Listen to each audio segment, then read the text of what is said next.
The crystal wine glass crashed onto the hardwood floor, spreading red like a fresh wound screaming for attention. Please subscribe and like this video and listen to my story till the end and let me know which city you're listening from. That way, I can see how far my story has traveled. 3 seconds earlier, that same wine had been in my face, soaking my hair, staining my crisp white shirt, stinging my eyes. But that wasn't the real break. The real thing that broke that night was something much deeper. Lars Whitaker, my wife's father, stood at the head of the dining table, an empty glass in hand, his stare filled with raw contempt that chilled my bones. Across from him, my sister-in-law, Cassidy, was laughing with that cruel kind of ease that makes your throat tighten. "Thanks, Dad. Ha ha ha. Your timing is flawless. Maybe that'll teach him some respect," she said between giggles that shook the table. Filthy pig. I felt my palms tighten around the chair beneath me as the entire Whitaker family watched like this was some kind of twisted show. Marina, my wife, sat beside me, lips pressed together, eyes lifeless in the glow of the chandelier. Her mother, Edith, covered her mouth silently. I couldn't tell if she was shocked or barely containing a laugh. Her brother, Theo, stared at his plate like it might swallow him whole. And Lars just stood there, chest puffed out like he'd won a medal for this cruelty. The room went quiet except for Cassidy's fading laughter. I stood up slowly, calm on the surface, fury underneath. I pulled out my phone like a man who'd rehearsed this moment 1,000 times. Thumb trembling only slightly, I dialed. When the call connected, I said, "Greer, it's time. Execute everything we talked about." The silence was thick. Even Cassidy had stopped laughing. They had no idea who I really was. No clue what I'd built or what I was about to take from them. My name is Ethan Grayson. I'm 42 now. Most people thought I was a mild-mannered number cruncher in a finance office. Quiet, unassuming, harmless. What they didn't know was that quiet didn't mean weak, and unassuming didn't mean powerless. For 15 years, I'd built something bigger than the Whitakers could ever imagine. A private equity firm that didn't just invest, it reshaped dying businesses into profit engines. But they only saw me as Marina's husband, who didn't belong. Ever since I married her 8 years ago, they treated me like I was beneath them, beneath their clubs, their parties, their lofty standards. Lars made sure to say it loud enough at every gathering. "Ethan works in investments, some sort of number thing. I never really get it." Ha ha ha. But he did know. He just hated that I became more successful than him, without ever needing his help. If you're enjoying this story so far and want to hear how this unfolds, hit that subscribe button right now. Drop a comment telling me what you would have done in my shoes. And smash that like button, because what's coming next will blow your mind. To the Whitakers, I was a nobody. Quiet. Simple. But I managed over 300 million under management. Personal worth close to 70 million. They had no idea. Marina knew, of course. She saw the bank statements, signed the tax returns. But she never corrected her family. That was the first sign of the cracks I refused to see.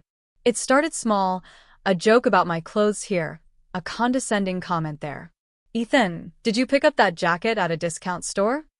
Ha ha ha. Theo bragging about fancy law clients. Edith casually asking why we weren't living somewhere nicer. Worst of all was Cassidy, proudly married to a hedge fund guy who loved to flaunt his bonuses and ha-ha-ha belittle mine. I'd smile. Nod. Let them believe what they wanted. But what they didn't know was this. I wasn't just humble because I had nothing to prove. I was humble because I had everything waiting, and tonight was only the beginning. In part 2, I discover something that changes everything, not just about Marina, but about the whole Whitaker family. You won't believe what I found. The night Lars Whitaker drenched me in wine wasn't just a public humiliation, it was the spark. But the fire had been building long before that. Quietly, secretly. I just hadn't let myself see it. Marina, my wife, had changed. When we first met, she was fierce, independent, a curator at a rising contemporary art gallery, passionate about pieces that made people feel something. She challenged her family's wealth, carved her own identity, and I admired her for that. God, I loved her. But slowly, year after year, she started slipping back into their world. More family events, more shallow smiles, more judging eyes. And then one day, her gaze started to mirror theirs. 6 months before that infamous New Year's dinner, things shifted. She started taking phone calls in other rooms. Her book club started ending well past midnight. Her nails were always fresh, her hair perfect, too perfect. Everything started to feel off. At first, I told myself not to be paranoid. But you don't manage hundreds of millions without learning to trust your gut. So, I hired someone. Marcus Flynn, ex-FBI, now a private investigator. Discreet, sharp, ruthless when it came to facts. 2 weeks later, he walked into my office with a thick envelope and eyes full of quiet pity. Inside, photographs, phone logs, screenshots, GPS tracking, hotel receipts, conversations. The truth sliced deeper than any blade. Marina was having an affair. His name was Julian Cross, a gallery owner with pretentious scarves and just enough charm to prey on someone needing validation. They'd been meeting at his downtown loft multiple times a week, laughing, drinking, sleeping together. But what shattered me wasn't the sex. It was the texts. Ethan has no idea. He's so busy with his spreadsheets, it's almost cute. Haha. He still thinks I come home late from book club. I get what Dad meant now. He really is a nobody pretending to be somebody. I sat alone in my study that night. Cold. Stone still. The floor beneath me could have disappeared, and I wouldn't have noticed. No tears came. Not yet. What filled me was something clearer. Stronger. Not heartbreak. Resolve. That was the night I started planning. Not revenge. Not yet, but protection. If they wanted war, I would be ready. And I already had their map. See, what Marina's family didn't know is that I'd been studying their empire for years. Not out of malice.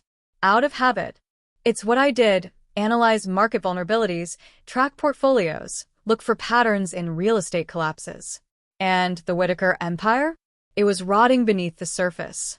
Lars owned 12 properties, all aging commercial spaces.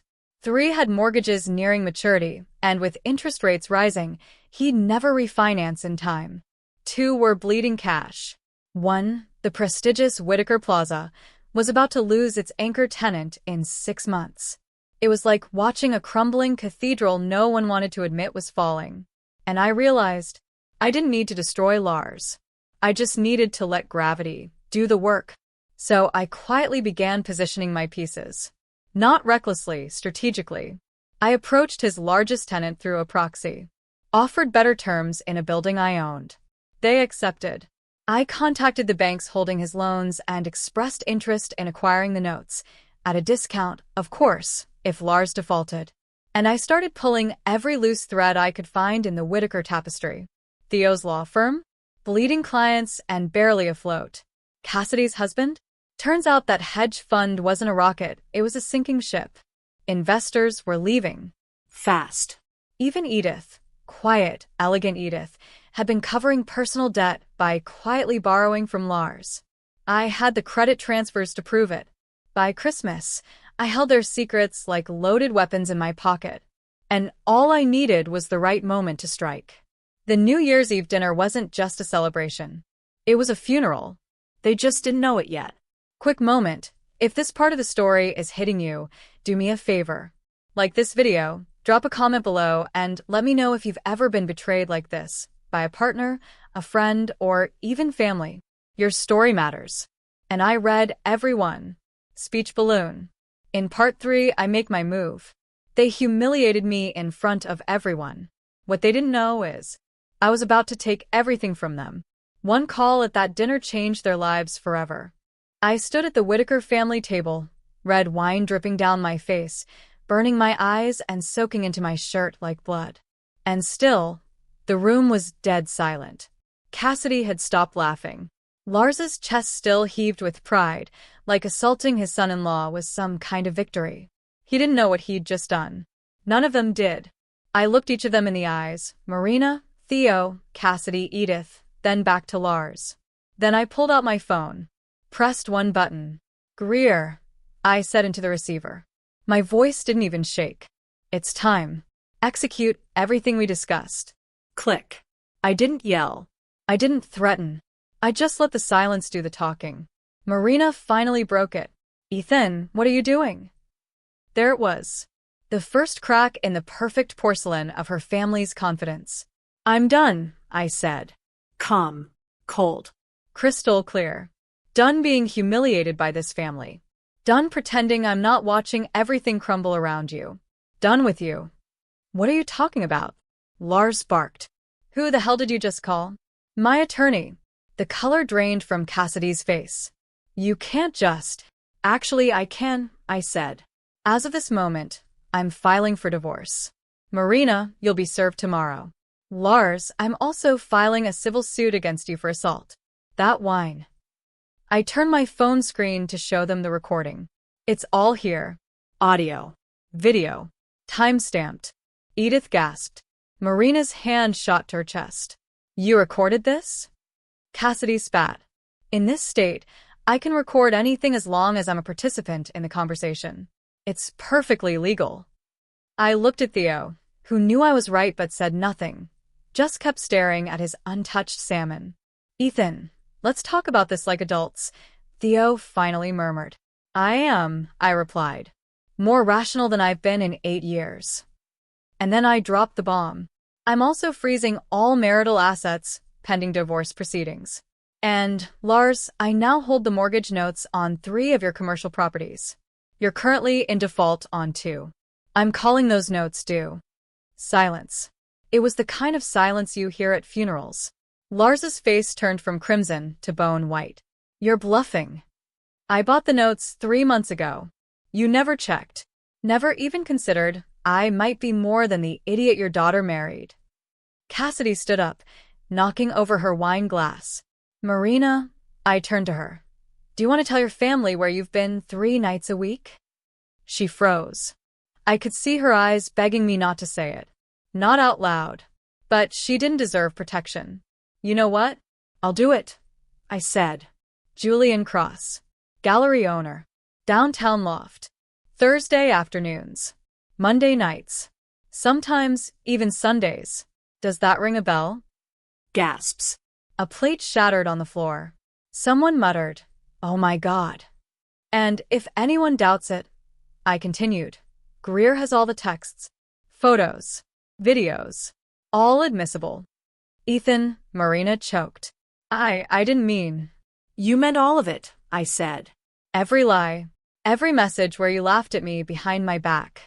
Tears filled her eyes. But I felt nothing. Cassidy tried to cut in again, but I wasn't finished. Theo, your biggest client is pulling out of your law firm. Guess who bought his warehouse yesterday? His jaw dropped. Bill Hendricks. I nodded. And Cassidy? You might want to ask your husband how much money is left in that hedge fund. He's been losing clients faster than you lose fake friends. Bradley, her perfect little trophy of a husband, looked like he might vomit. Edith was actually weeping now. And then I turned back to Lars. One last thing, Lars. That second mortgage you took out on this house to cover Edith's spending? That note's maturing in 6 months. Good luck refinancing, especially now that your reputation's shot and tenants are already pulling out of Whitaker Plaza. Edith let out a small, heartbreaking sound. Not anger, not even shame, just defeat. You're a monster, Marina whispered through tears. I looked at her, the woman I once loved. The woman who laughed behind my back. No, I said softly. I'm just a man who finally knows his worth. I walked toward the door. My shirt was soaked, my hair sticky, the whole room still in shock. At the threshold, I paused, turned back. Happy New Year, everyone. Then I left. Outside, it was cold, the kind of January cold that wakes you up from everything fake. And as I stepped into the night, I felt lighter than I had in years. Quick pause here. If you were Ethan, would you have done the same? Tell me in the comments. And if you've dealt with something similar, share your story. You're not alone. Subscribe for more stories about standing your ground and reclaiming your life. In part 4, the aftermath begins. Lawsuits are filed. Empires collapse, and the Whitaker family starts to feel the weight of everything they thought they could hide. It's about to get brutal. The next 72 hours were chaos. Greer, my attorney, worked like a man possessed. Every motion, every filing, every legal maneuver we'd mapped out over the last 3 months unfolded like chess moves. Precise, brutal, irrevocable. Marina was served divorce papers on January 1st. Lars received foreclosure notices on January 2nd. Theo's law firm was notified that the Hendricks account, his firm's largest client, was pulling out on January 3rd. And me? I didn't pick up a single call. Marina rang my phone 16 times the first day. I listened to the voicemails later. Some were furious. Some were pleading. One sounded like she'd been crying for hours. "Ethan, please. Please just talk to me." Theo called, trying to make a deal. Even Edith left a voice message. Her voice trembled as she asked if I could maybe slow things down a little. Just until they got their affairs in order. I didn't respond. There was nothing left to say. The PI's report, all of it, including Marina's texts and explicit exchanges with Julian, was now part of the divorce case. Under state law, adultery changes everything. No clean 50-50 split. No graceful exit. Greer was going to make sure Marina walked away with a sliver, if that. As for Lars's real estate empire, it didn't crumble. It imploded. Within a week, whispers about his finances echoed through the industry. Word spread fast, the kind of word that sticks. Investors stopped returning calls. Banks started calling their loans. Tenants started quietly shopping for new spaces. I remember sitting in my office, sipping coffee, watching the city skyline when I got a call from one of my contacts. Lars just tried to get a refinance on Whitaker Plaza, they said. I already knew the answer. He'd been denied. His crown jewel was slipping through his fingers. The man who once mocked me for not understanding real business was about to lose his entire portfolio because I understood the numbers better than he ever would. Cassidy and Bradley weren't doing much better. Bradley's hedge fund tanked before the end of the quarter. 3 years of underperformance and inflated promises finally caught up with him. Investors pulled out. Fast. I heard from a mutual contact that he'd taken a junior analyst job in someone else's firm, making about a third of what he used to. Cassidy filed for divorce 6 months later. Apparently, the man who couldn't fund private jets and Hermes bags wasn't worth keeping.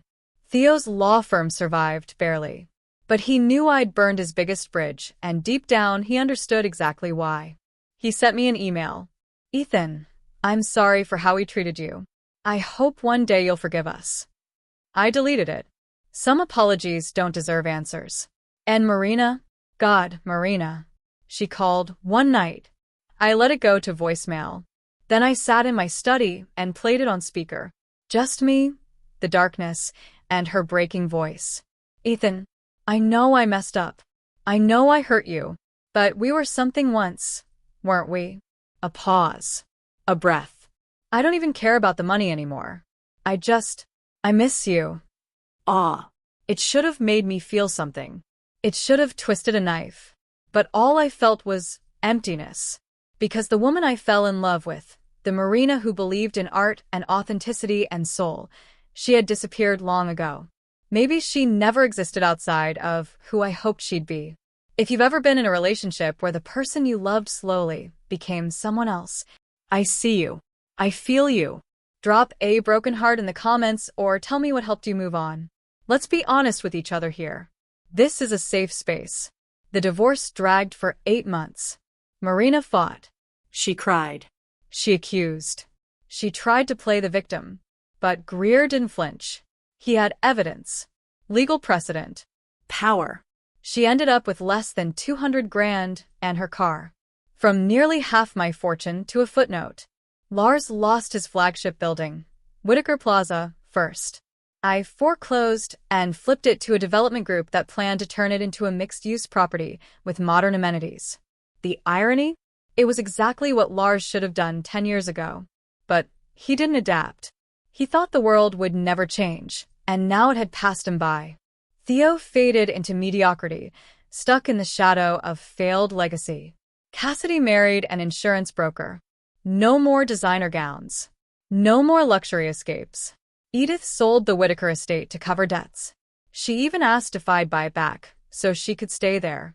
I said no. Let someone else own the house where your husband threw wine in my face. I didn't want a single square inch of that memory. In the final part, I'll tell you how it all ended. A new life, a new love, and the greatest revenge of all, peace. It's not just about what I took from the Whitakers, it's about what I finally gave to myself. Don't miss it. A year after that New Year's Eve, I was sitting in my new office, 40 floors above the city. Sunlight spilled through the glass walls. Below me, traffic moved like veins carrying life through concrete and steel.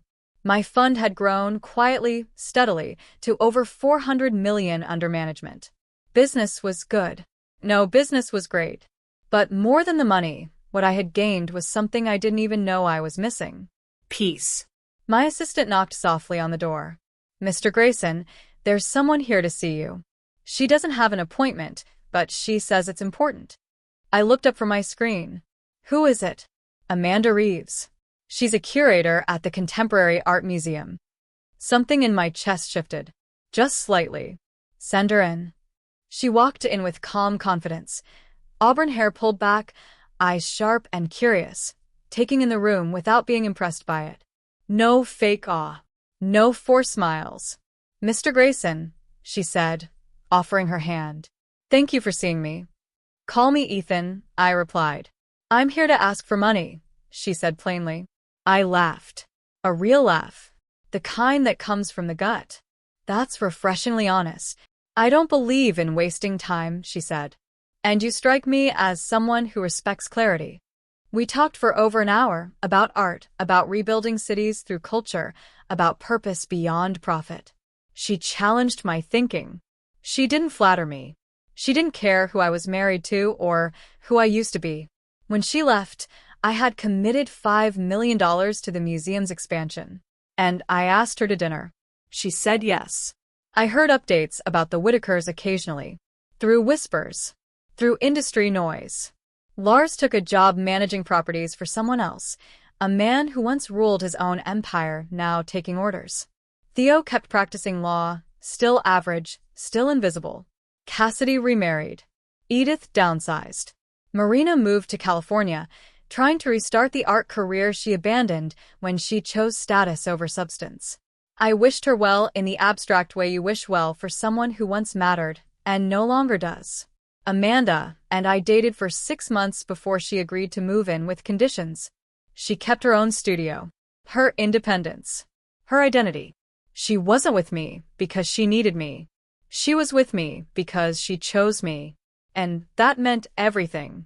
2 years to the day after wine was thrown in my face, Amanda and I hosted a New Year's Eve dinner at my penthouse. Friends, laughter, music, warmth. At midnight, as champagne flowed and the city exploded with light, she pulled me out onto the balcony. You know what I love about you? She asked. My devastating charm? I grinned. She laughed softly. Ah, that too. But mostly you know your worth. You don't need anyone's approval. You don't beg for respect. You just walk away from people who don't give it. I wrapped my arm around her, the cold air sharp and clean. I had to learn that the hard way. The hard lessons are the ones that stick, she said. As we stood there, something finally settled inside me. The Whitakers thought they were teaching me a lesson when they humiliated me. What they really taught me was this. Being good enough for the wrong people means nothing. Walking away is sometimes the strongest move you'll ever make. That night wasn't my downfall. It was my release. Tell me in the comments. And if you've dealt with something similar, share your story. You're not alone. Subscribe for more stories about standing your ground and reclaiming your life. I didn't win by destroying them. I won by building a life so full, so grounded, so peaceful. They could never touch it. And that glass of wine? It didn't put me in my place. It set me free.